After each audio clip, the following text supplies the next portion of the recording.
नमस्कार, मैं हूं अजय त्रिपाठी। 7:30 बजने का है शाम को, मैं हाजिर हूं आपका पसंदीदा प्रोग्राम बिग डिबेट लेकर। बिग डिबेट में आज हम सब में एक ऐसी डिबेट करने जा रहे हैं जो हम सबसे जुड़ी हुई है। मुद्दा है कि मध्य प्रदेश की सरकार युवाओं पर मेहरबानी दिखा रही है, एक नई युवा नीति आ रही है। आखिर क्यों सरकार एकदम सजग हो गई है और क्यों युवा नीति आ रही है? इस बीच कांग्रेस भी सक्रिय हुई। राहुल गांधी की भारत जोड़ो यात्रा को देखें तो युवाओं का जो तारतम्य उनसे जुड़ा, जो उनसे जुड़ा हुआ, जिस तरह भागीदारी हुई, इस सब ने मध्य प्रदेश की सियासत में एक नया अध्याय खोल दिया है कि क्या अगली बार पार्टियां युवाओं पर भरोसा करने जा रही हैं। खबरों पर भरोसा करें तो लगभग 30 लाख नए मतदाता इस बार जुड़ने जा रहे हैं। जो इस समय इलेक्शन कैंपेन चल रहा है मतदाता सूची में नाम जोड़ने का, उस पर आकलन किया जाए, विश्लेषण किया जाए तो अगले साल तक 2023 जनवरी तक लगभग 30 लाख नए वोटर मध्य प्रदेश की मतदाता सूची में जुड़ जाएंगे। और इसीलिए शायद मध्य प्रदेश की सरकार, सत्तारूढ़ बीजेपी का और विपक्ष में बैठी कांग्रेस, दोनों का भरोसा युवाओं पर हो रहा है। युवाओं पर इतनी मेहरबानी, युवाओं से इतना लगाव, इन सब कारणों का विश्लेषण करेंगे और जानेंगे कि आखिर युवाओं पर इतनी मेहरबानी या युवाओं के बारे में इतना सोच अचानक सरकार को, विपक्ष को, सबको क्या हो गया है। इस पर चर्चा करने के लिए हमारे साथ खास मेहमान होंगे, उनसे बातचीत करेंगे, विश्लेषण करेंगे और समझेंगे। लेकिन उसके पहले देखिए हमारे साथी अतुल पाठक की ये रिपोर्ट। मंच पर युवाओं से इंटरेक्ट करते शिवराज का ये अंदाज पहले से थोड़ा जुदा है। शिवराज की कॉस्ट्यूम स्टाइल से लेकर बातचीत का तरीका मोटिवेशनल स्पीकर की तरह होता है। शिवराज ऐसे कार्यक्रम में लगातार शिरकत कर रहे हैं जहां युवाओं से वो सीधे संवाद करते हैं, उन्हें सरकार की योजनाएं बताते हैं और मोटिवेशनल स्पीकर की तरह उन्हें करियर और लाइफ से जुड़े कुछ टिप्स भी देते हैं। जाहिर है कि शिवराज का ये अंदाज युवाओं का दिल जीतने के लिए उनका नया सियासी स्टाइल है। यहीं से शिवराज यूथ को जोड़ने के लिए नई युवा नीति लाने का भी वादा करते हैं। ये युवा नीति खास होगी, ये भी वादा करते हैं। वर्तमान चुनौतियों को समेटते हुए एक नई यूथ पॉलिसी बनाई जाएगी। एक कार्यक्रम 13 को हमारे बच्चों का किया जाएगा, बड़ा विराट कार्यक्रम है वो, और उसी में यूथ पॉलिसी घोषित की जाएगी। मध्य प्रदेश में बीजेपी सरकार युवाओं को रिझाने के लिए नई युवा नीति बनाने जा रही है। इस युवा नीति को 13 जनवरी को युवाओं के सामने पेश करेंगे। चुनावी साल में बीजेपी का फोकस यूथ पर है। यूथ वोटर की बढ़ती तादाद को देखते हुए बीजेपी सरकार ने ये दांव खेला है। मध्य प्रदेश शासन ने मध्य प्रदेश की युवा नीति निर्माण के लिए मंत्री समूह का भी गठन किया है। खेल और युवा कल्याण, तकनीकी शिक्षा, कौशल विकास एवं रोजगार मंत्री यशोधरा राजे सिंधिया, चिकित्सा शिक्षा, भोपाल गैस त्रासदी राहत एवं पुनर्वास मंत्री विश्वास सारंग, उच्च शिक्षा मंत्री डॉक्टर मोहन यादव, स्कूल राज्य मंत्री सामान्य प्रशासन राज्य मंत्री इंदर सिंह परमार को समूह शामिल किया गया है। प्रमुख सचिव खेल एवं युवा कल्याण समूह के सचिव होंगे। कांग्रेस इस नीति की टाइमिंग और समिति के गठन पर ही सवाल उठा रही है। एक नई युवा नीति मध्य प्रदेश में यूथ कनेक्ट करके, जो यूथ जिनको कनेक्ट करे पूरे विश्व को लेके, उस पर ऐसे 5 मिनिस्टरों की एक कमेटी बनी है। इसमें शिक्षा मंत्री है, चिकित्सा शिक्षा मंत्री है, तकनीकी शिक्षा मंत्री है, स्कूल शिक्षा मंत्री है, अन्य जो उसमें शिक्षा सचिव है, वो सब अध्ययन चिंतन करके उसका एक वेबसाइट भी जारी करेंगे, उस पर अपने सुझाव दे सकते हैं। युवाओं का सम्मान सिर्फ विवेकानंद जी के साथ ही निहित है क्या? युवाओं को लाठियां कौन पढ़वाता है? उनके रोजगार के साथ छल कौन कर रहा है? बेरोजगारी की तादाद क्यों बढ़ रही है? उसके लिए कमेटी बनाइए ना कि सरकार ने क्या किया बेरोजगारों के लिए, नौजवानों के लिए। बीजेपी भी युवाओं को जोड़ने के लिए 3 स्तर पर कार्यक्रम आयोजित करने जा रही है। इसमें खेलेगा मध्य प्रदेश, खिलता कमल और युवा नीति शामिल है। इधर कांग्रेस भी युवाओं को जोड़ने के लिए नए कार्यक्रम खोज रही है।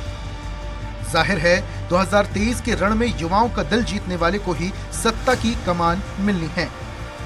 अतुल पाठक, स्वराज एक्सप्रेस, भोपाल। बिल्कुल, सत्ता और विपक्ष दोनों को साफ समझ में आ रहा है कि 2023 के चुनाव में अगर सत्ता हथियानी है तो युवक का सहारा लेना पड़ेगा। युवाओं की वो टीम का सहारा लेना पड़ेगा जिनके भरोसे सत्ता में आया जा सकता है। इस मुद्दा सबसे बड़ा ये हो गया कि आज अचानक जिस तरह से याद आई है युवाओं की, और जिस तरह से युवाओं के लिए पार्टी काम कर रही है, चाहे वो कांग्रेस हो या बीजेपी सत्तारूढ़ हो, सरकार खुद युवाओं के लिए आगे बढ़ के काम कर रही। इन सारे मुद्दों को समझने की हम कोशिश करेंगे और इस पर समझाने के लिए, विश्लेषण करने के लिए, बातचीत करने के लिए हमारे पास 3 खास मेहमान स्टूडियो में हैं। मेरे साथ कांग्रेस में युवक कांग्रेस के जो मीडिया विभाग है युवक कांग्रेस का, उसके विवेक त्रिपाठी जी हैं। विवेक उन नेताओं में बड़े जमीनी स्तर पर काम करते हैं, एनएसआई से करते करते, और अब जो युवक कांग्रेस में है, और निश्चित रूप से विवेक उन नेताओं में गिने जाते हैं जिनका भविष्य बहुत उज्जवल दिखाई पड़ता है। विवेक, बहुत बहुत स्वागत है। अंकित गर्ग हमारे साथ हैं, बीजेपी के वो नेता जो नई कमान, नई पौध जो तैयार हो रही है बीजेपी की, बड़े एक चिंतन मनन के साथ उस पीढ़ी को करते नेतृत्व। अंकित का स्वागत है। और निश्चित एक जाना पहचाना चेहरा आपको स्क्रीन में दिख रहा होगा, योगीराज योगेश।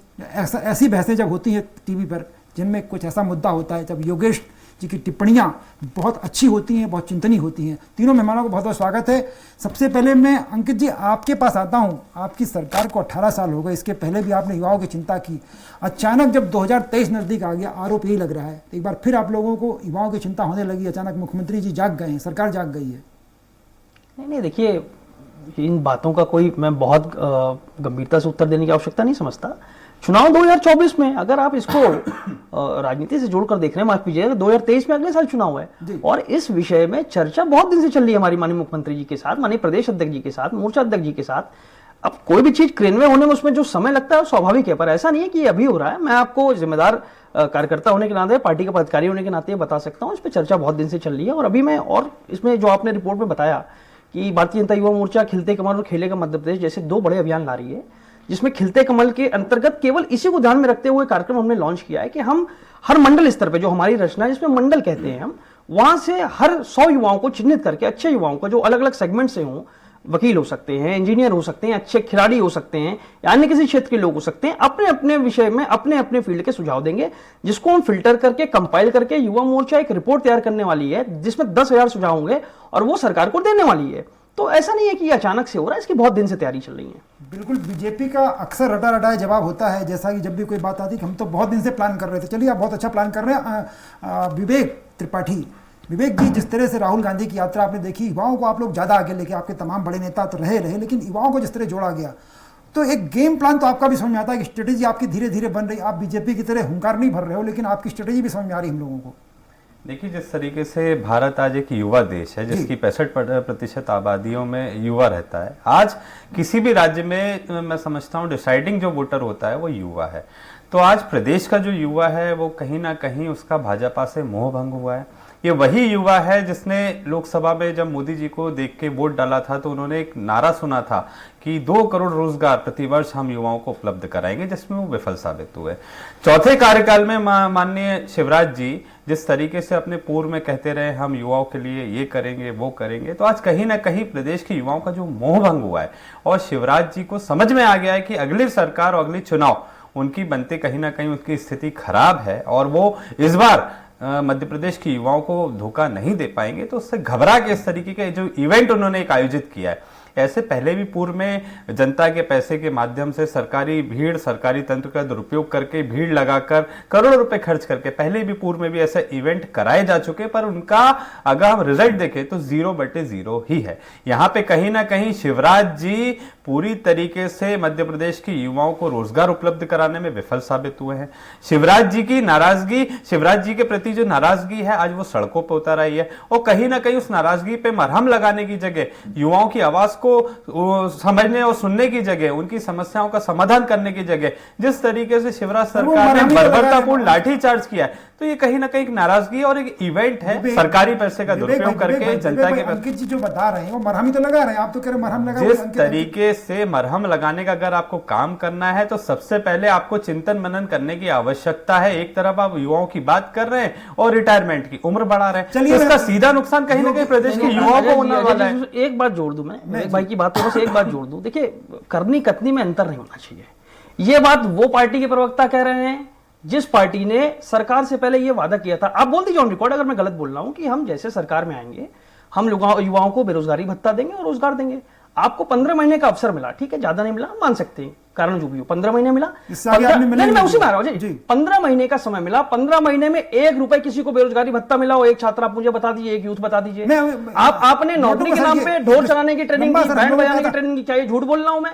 तो करने कतनी में कांग्रेस आधा घंटे बैठना हम लोगों को, इस मुद्दे पे आऊंगा मैं। योगेश जी के पास आ रहा हूं। योगेश जी, दोनों की बातें आपने सुनी, मेरे मन में एक सवाल आपसे जो आ रहा है, ये दोनों की बातों पे आप एनालिसिस करिएगा, लेकिन मेरे मन में सवाल है, क्या इन दोनों पार्टियों को आम आदमी पार्टी के डर तो नहीं, जिसके साथ वो युवा जिसे न धर्म से मतलब है न सियासत से मतलब है, बिना वजह में आम आदमी पार्टी जैसी पार्टियों से जो जुड़ रहा है, क्या ये दोनों पार्टियों की दहशत उस पर तो नहीं है? योगी राजीव योगेश। नहीं, देखिए, जब राजनीति के क्षेत्र में पार्टियां रहती हैं तो वो चारों कोने के बारे में सोचती हैं, मतलब चारों दिशाओं के बारे में सोचती हैं।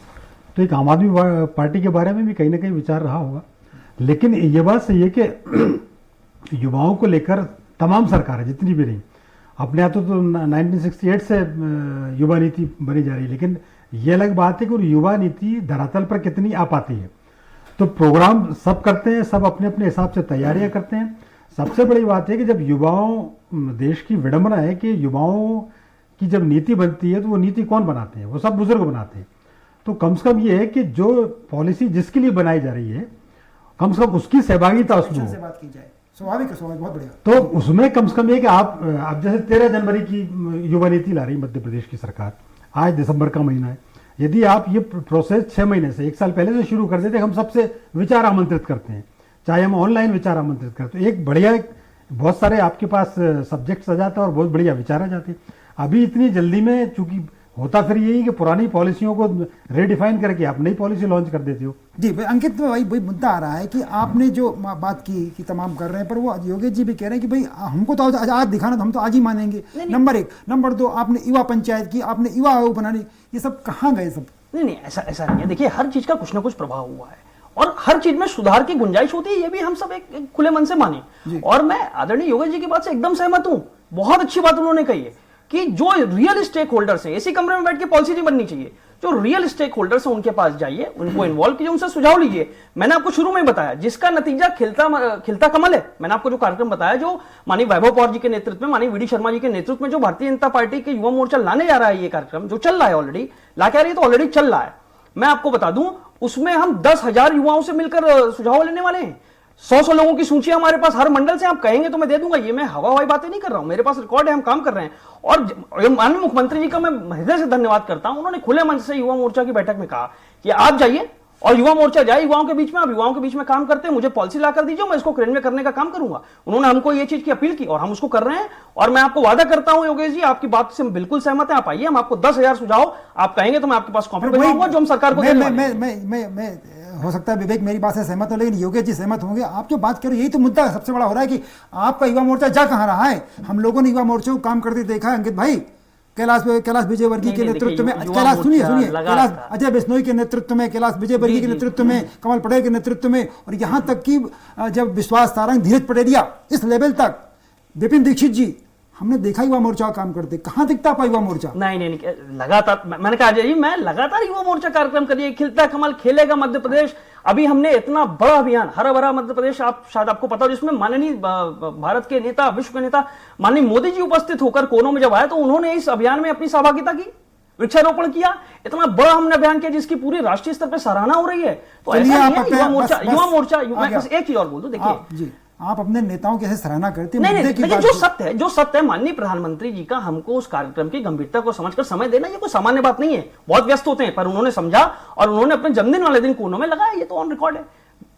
युवा मोर्चा केवल राजनीति के लिए, या भारतीय जनता पार्टी के जो डीएनए है वो खाली राजनीति करने के लिए नहीं है, और ये स्वीकार करते हैं। हम समाज में अलग अलग तरीके से काम करते हैं और हम शोर शराबा में बहुत ज्यादा विश्वास नहीं रखते कि हर जगह मीडिया हो, वो हम निरंतर अपना काम करते हैं। युवा मोर्चा निरंतर सक्रिय है। नहीं, मैं जिन मेहमानों की चर्चा कर रहा था, जिन नामों को मैं चर्चा कर, जिनको हमने काम करते देखा है, योगेश जी ने काम करते देखा है, उस जमाने में मीडिया इतना था भी नहीं जितने। जी। उसके बाद भी हम लोगों ने विपिन दीक्षित जी की हजारों की रैलियां देखी हैं, हमने देखा कमल पटेल जी को हजारों की रैलियां करते, ये सब हमारे वरिष्ठ, अजय बिश्नोई जी को हमने काम करते देखा है, जो सड़कों पर उतरते थे तो हंगामा मच जाता था। बिल्कुल इसलिए मैं उस सवाल पे आया था। चलिए, सब हमारे वरिष्ठ हैं और हमारे वर्तमान अध्यक्ष जी भी हर जगह दिखते हैं। वर्तमान अध्यक्ष जी हमारे 5 दिन से प्रवास कर रहे हैं, अभी भी जब मैं आपसे बात कर रहा हूं तो वो रेटी से लौट रहे हैं। तो ऐसा नहीं है, सब अपना अपना काम करते हैं। चलिए विवेक भाई, बड़ा सिंपल सा मुद्दा होता है कि आप लोग तो बड़े सिलसिले में काम करते रहते हैं, आपके एनएसआई हो गया, आपका यूथ कांग्रेस हो गया, और एक नई ऊर्जा मुझे लगता है, जो मेरा अपना अनुमान है कि आपको राहुल गांधी की भारत जोड़ो यात्रा से मिली। बीजेपी जो पॉलिसी ला रही है, आप निश्चित रूप से क्या इस बात पे चर्चा करेंगे कभी कि आपको उसमें शामिल किया जाए, या युवक को जिस तरह से युवाओं को जोड़ा जाए, जैसे जो योगेश जी ने बात कही थी, किस तरह से लोगों युवाओं को जोड़ा जाए कि ताकि वो पॉलिसी जो बन रही है, बन तो मत भाई वो शिवराज सिंह चौहान या बीजेपी की पॉलिसी नहीं है, वो पॉलिसी मध्य सरकार की है, तो कैसे जोड़ा जाए ताकि सबकी सहभागिता हो सके। देखिए, निश्चित ही सबसे पहली बात तो मध्य प्रदेश के युवाओं की बात है, मतलब प्रदेश के भविष्य की बात है। तो इस भविष्य के विषय पे चर्चा करने के लिए जब तक प्रदेश के युवाओं को सहभागी नहीं बनाएंगे तब तक मूल समस्या सामने नहीं आएगी और उसका समाधान तो बहुत दूर की बात है। पूरी तरीके से शिवराज जी का ये राजनीतिक एक ढोंग है, जिस तरीके से वो पूर्व में भी करते आए हैं, वही पुराने घोषणाएं, वही पुराने वादों को नए कलेवर, नए पैकेट में रख के वो प्रदेश के युवाओं को दोबारा मूर्ख बनाने का यहाँ पे प्रयास कर रहे हैं। आप देख सकते हैं पूरी तरीके से राजनीतिक रूप से अपनी जो खिसकी जमीन है उसको बचाने का मैं समझता हूं एक नाकाम प्रयास है। अब प्रदेश का युवा जाग चुका है। आप समझिए ना, कमेटी कौन है, कमेटी में कौन लोग हैं, कमेटी में वो लोग हैं खेल मंत्री। आप बताइए प्रदेश में जो खिलाड़ियों की स्थिति है, बाहर के राज्यों के खिलाड़ियों को रख के प्रदेश के जनता के पैसों से उन खिलाड़ियों को तैयार कराया जाता है, उनको खिलाया जाता है। मूल खिलाड़ी मध्य प्रदेश का जो युवा है, जो खेल भावना से खेलना चाहता है, वो कहां है। आप तकनीकी शिक्षा की बात करिए, तकनीकी शिक्षा की व्यवस्था कितनी खराब हो चुकी है। मोहन यादव जी की बात करिए, उच्च शिक्षा में क्या हो रहा है, छात्र संघ चुनाव नहीं करा पा रहे हैं। आप यहां पे सिर्फ नाम बदलने का, कुलपतियों के नाम बदल लीजिए, गणवेश बदल लीजिए। विश्वास सारंग जी की बात करिए, चिकित्सा शिक्षा की क्या स्थिति है, 3-3 साल पीछे चल रहा है, परीक्षा परिणाम आता नहीं है, परीक्षाएं समय पे नहीं हो पाती, तो कहीं ना कहीं ये छात्रों का नुकसान है। तो ये कमेटी, ये जो कमेटी है, ये सिर्फ दिखावे की कमेटी है, इनके पास कोई सुझाव नहीं है। आपने बिल्कुल सही बात कही, युवा मोर्चा सड़कों पे दिखता नहीं है, युवा मोर्चा है ही नहीं। आपने क्या कहा, खिलता कमल। हमारा उद्देश्य क्या, कमल को खिलाना है, सिर्फ सरकार को बचाना है। प्रदेश के युवाओं को दूर दूर तक आपका कोई वास्ता नहीं है। प्रदेश के युवाओं के लिए अगर कुछ करना है, विवेक भाई अंकित जी को सुनिए। अंकित जी, मुद्दा वही, देखिए मुद्दा वही आ रहा है, मुद्दा वही अंकित, देखिए अंकित भाई, मुद्दा वही आ रहा है कि आप यूथ की पॉलिसी बना रहे हैं, उस पूरी कमेटी में एक भी यूथ नहीं है। नहीं, मैंने देखिए कितनी बार रिपीट करना पड़ेगा, मैंने कहा कि कमेटी में यूथ है नहीं, विषय नहीं है। युवा मोर्चा, मैं ऑन रिकॉर्ड कह रहा हूं, युवा मोर्चा 10,000 मध्य प्रदेश के सामान्य यूथ का सुझाव माननीय मुख्यमंत्री जी के हाथ में सीधे देने वाला है। भाई सरकार को सीधे देने वाला है। इससे बड़ा स्टेक होल्डर्स का इन्वॉल्वमेंट आपको क्या चाहिए। और भी जो लोग दे सकते हैं, कोई मैं युवा मोर्चा की बात नहीं कर रहा, आपके माध्यम से बनेगी, ओपन सुझाव दे सकते हैं। युवा है ना, विवेक भाई भी युवा है, विवेक भाई भी सुझाव दें। मेरा ये कहना है कांग्रेस भी सुझाव दे, युवा कांग्रेस भी सुझाव है। कंस्ट्रक्टिव अप्रोच के साथ काम करें ना। ये आरोप प्रत्यारोप की राजनीति से देखिए कांग्रेस दुर्गति में इसलिए जा रही है। मैं आपकी इंटरनल चीजों पे, मैं इंटरनल समय पे इंटरनल चीजों पे मैं आपको सामान्य रूप से इसी चैनल के माध्यम से सुझाव दे देता हूं। हर लाखों भर्तियां जो होनी चाहिए, अरे हो रही विभागों में रिक्त है पद, उस पे भर्ती प्रक्रिया शुरू कर दीजिए। 1 लाख भर्ती, जो भर्ती प्रक्रिया पुरानी पूर्व में अभी तक अधर में लटकी हुई है, जिन लोगों से व्यावसायिक परीक्षा मंडल ने पैसा हो रही है, उस पे हर दिन अगर आप देखेंगे, आयु जो आप बढ़ाते, हर दिन आप देखेंगे तो इश्तिहार आ रहे हैं। प्रदेश का क्या अजय जी ये सत्य नहीं है, कहीं मध्य प्रदेश से पलायन करने की स्थिति में ऐसा है। प्रदेश का क्या ये सत्य नहीं है रोजगार के लिए 1 लाख भर्तियां निकली की घोषणा की है माननीय मुख्यमंत्री जी ने। सुधार कीजिए। आपने इससे पहले इस तरफ डिबेट पहले मेरी बात सजाया। विवेक भाई 2 मिनट मेरी बात तो सुन ले। आप बोलेंगे तो मैं आपकी सुनूंगा, आप मेरी सुन ले। मैं बोलिए, आप बोलिए। मैं तर्कों के साथ सवाल देखिए विवेक जी, अंकित भाई, आप उस कुर्सी पे बैठे हैं, आपकी पार्टी जो कि सत्तारूढ़ है, आपको जवाब देने के लिए मैं जवाब देने, मुद्दा हुआ है कि वो जो कह रहे हैं ना, वो सवाल तो सबको उठा रहा है कि 1 लाख भर्तियां कब होंगी। भाई देखिए सवाल पूछने का अधिकार विपक्ष को भी है, विपक्ष को भी है। गलतियां कुछ है, आप बोलेंगे हम स्वीकार करेंगे। हम उस मानसिकता की पार्टी नहीं है। आप बताइए, आप कंस्ट्रक्टिव बात करिए, हम सुनेंगे। उत्तर दे रहा हूं, मुझे उत्तर देने दीजिए, मैं उसी पे आ रहा हूं। क्या ये सही बात नहीं है कि 1 लाख युवाओं को रोजगार देने की जो माननीय मुख्यमंत्री जी ने घोषणा की, उस पर इंप्लीमेंट होना काम शुरू हो गया? क्या ये सत्य बात नहीं है? रोज पेपर में इश्तिहार आ रहे हैं, यूनिवर्सिटीज के आ रहे हैं, फलाने जगह के आ रहे हैं, ठिकाने के जगह जा रहे हैं। जो और है वो भी आप देखते जाएंगे, चुनाव के पहले सब हो जाने हैं। ऐसा नहीं है। हमको जितना भी समय मिला हम लगातार काम कर रहे हैं। और ये आरोप प्रत्यारोप, देखिए ये देश ऐसे आगे नहीं बढ़ सकता है। सिर्फ आरोप, विपक्ष में है इसलिए केवल आरोप लगाना है पक्ष के ऊपर, ऐसा नहीं हो सकता है। हम उस पार्टी के लोग हैं, माननीय अटल जी भी विपक्ष की कोई बात अच्छी होते थे तो सदन में खड़े होकर कहते थे। हम तो संस्कार से काम करते हैं। हमारी सरकारें, अगर आपको लगता है हमारी सरकार से कोई कमियां है, आप उस पोर्टल पर जाइए। आपको लग रहा है कि स्टेक होल्डर्स नहीं है, आप सुझाव दीजिए। आप पोर्टल पर जाइए, सुझाव दीजिए, मंत्री से मिलिए, खुले दरबार में मुख्यमंत्री। योगेश भाई कुछ कह रहे हैं, हम सबको इन्वॉल्वमेंट की बात कर रहे हैं। योगेश जी बार वो बात कह रहे हैं कि 1 लाख भर्तियां करने जा रहे हैं। विवेक जी की आपत्ति है कि आप कब करोगे। मुद्दा वही खड़ा जाता है कि वो उन्होंने खुद कहा अंकित जी ने भी कि चुनाव आ रहा है तो तब हो जाएंगी। स्वाभाविक है, चुनाव के पहले इसी टेन्योर में घोषणा तो इसी टेन्योर में होगा। नोटिफिकेशन। विवेक जी एक मिनट, योगेश जी कह रहे हैं, योगेश जी की समीक्षा। मेरा ये कहना है कि केवल युवाओं का केवल रोजगार से संबंध नहीं है। आप सारे युवाओं को ना तो रोजगार दे सकते, कोई दुनिया की कोई सरकार युवाओं को रोजगार नहीं दे नहीं, बिल्कुल सकती। सही। और युवाओं को रोजगार पर भी केवल केंद्रित होकर नहीं रह जाना चाहिए। यदि आप केवल नौकरी से अपने आप को जोड़ पाएंगे तो मेरे ख्याल से देश में इतने सारे काम हैं वो कौन करेगा, क्योंकि कई क्षेत्रों में युवाओं ने अपने झंडे गाड़े हैं। आपको अपना माइंडसेट थोड़ा सा चेंज करना पड़ेगा।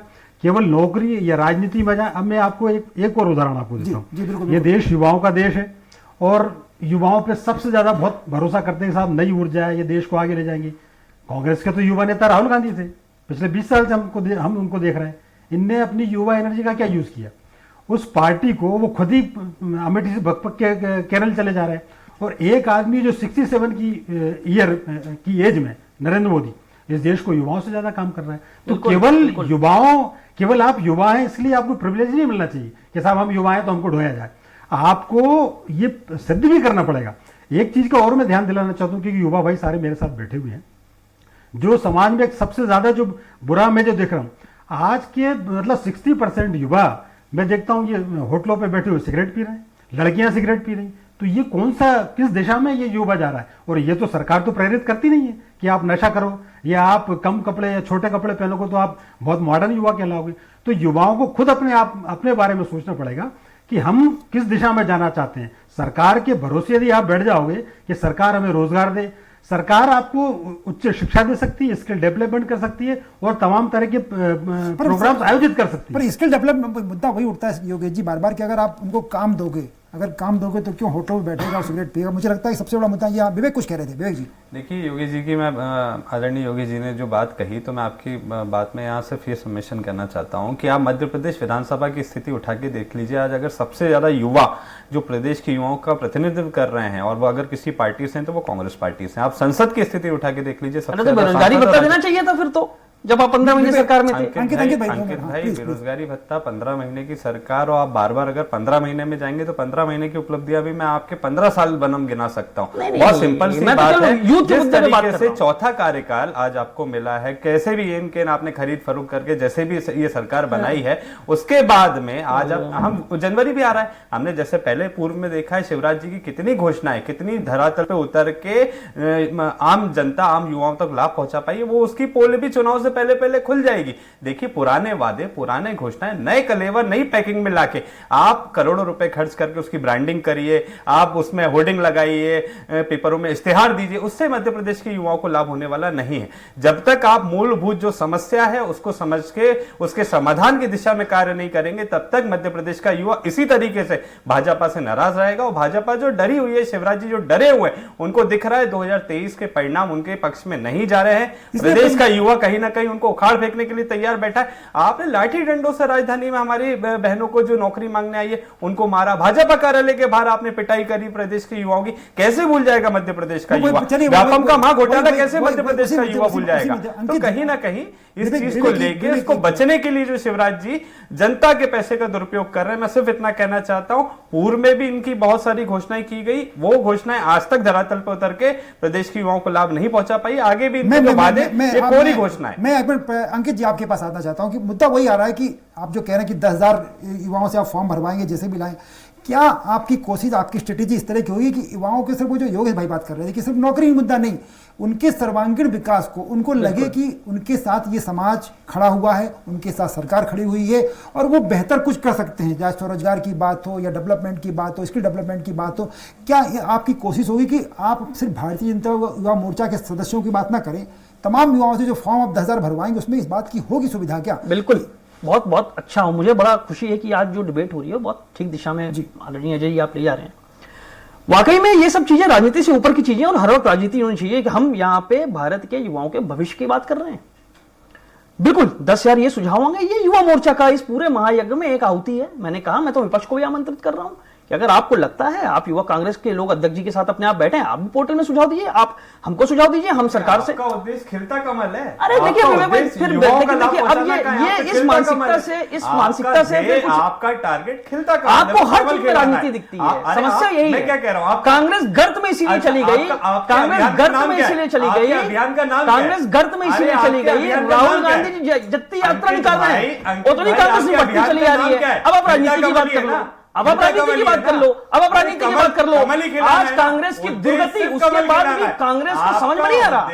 आज कांग्रेस की दुर्गति, आप जो डरे हुए, दुर्गति है पूरे देश में, उसके बाद भी आपका अहंकार राजनीति से ऊपर उठ के कोई काम मैं उस विवेक एक मिनट, विवेक जी चला चली की बेला है से लेके ग्राम प्रधान तक कमल ही खिला है साहब। ये सवाल तो बड़ा ग्राम प्रधान तक कमल ही खिला हुआ है। विवेक जी बाहर देखो, देखने के लिए तैयार है।